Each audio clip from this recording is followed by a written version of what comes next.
शिकारी जंगल में खरगोशों का पीछा कर रहा था। उसने एक खरगोश को देखा और उसे पकड़ने के लिए अपनी बंदूक तान दी। खरगोश तेजी से दौड़ते हुए एक गहरी खाई के पास पहुंच जाता है और शिकारी ने गोली चला दी। खरगोश खाई में कूद जाता है और बहुत नीचे गिरता है। शिकारी को लगता है कि उसका शिकार अब खत्म हो गया है और वह निराश होकर जंगल से लौट जाता है। इसी दौरान पुलिस जंगल में आ जाती है। शिकारी की तलाश जारी थी और पुलिस उसे पकड़ लेती है। शिकारी को उसके अपराध के लिए गिरफ्तार कर लिया जाता है। खरगोश घायल था लेकिन जिंदा था।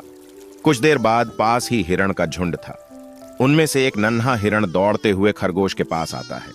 वह देखता है कि खरगोश घायल है लेकिन जिंदा है। नन्हा हिरण उसकी मदद करने के लिए उसे अपने साथ ले जाता है। नन्हा हिरण खरगोश को अपनी लकड़ी की गाड़ी में डालकर उसे जंगल के एक सुरक्षित स्थान पर ले जाता है जहां उसकी देखभाल की जाती है। धीरे धीरे खरगोश ठीक हो जाता है और दोनों की दोस्ती गहरी हो जाती है। वे अब जंगल में खुशी से रहते हैं। एक दिन दोनों जंगल में खेल रहे थे, तभी उनकी ओर एक लकड़बग्घा की नजर पड़ती है। लकड़बग्घा चुपके से उनकी ओर बढ़ रहा था।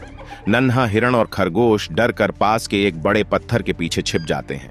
लकड़बग्घा उनकी ओर बढ़ता है लेकिन उसे देख नहीं पाता।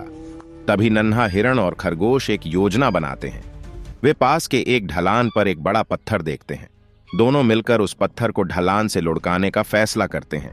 जैसे ही लकड़बग्घा उनकी ओर आता है, वे पत्थर को ढलान से लुढ़काते हैं। लकड़बग्घा पत्थर को देखता है और पीछे मुड़कर भागने की कोशिश करता है, लेकिन वह भाग नहीं पाता और पत्थर उसके ऊपर गिर जाता है। लकड़बग्घा वहीं दबकर मर जाता है। खरगोश और नन्हा हिरण अब सुरक्षित थे। उनकी समझदारी और दोस्ती ने उन्हें बचा लिया। वे जंगल में खुशी से रहते हैं और हमेशा एक दूसरे का साथ देते हैं।